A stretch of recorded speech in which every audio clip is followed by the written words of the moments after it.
PDF Viewer lets you view PDF files directly inside Premiere Pro. No more jumping between applications or breaking focus while you edit. Simply open a PDF file to get started.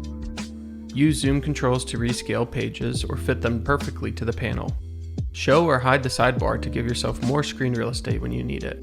Within the sidebar, you can search for keywords to quickly find them in your PDF file. Use the Pages drop-down to navigate through the PDF and jump to exactly where you need to be. In the Tools section, you can highlight text or entire pages. Highlighted pages also appear in the Pages sidebar, making them easy to spot at a glance. Invert colors to swap black and white for a view that's easier on the eyes. Use Import Pages to Project to quickly bring PDF pages into Premiere and work directly in the timeline. Project binders let you save one or multiple PDF files directly to a Premiere project. That way your documents are always there when you reopen the project. No more bouncing between Finder and Premiere. More time in the edit means more focus, more productivity, and getting work done faster. PDF Viewer for Premiere Pro by Post Wheelhouse.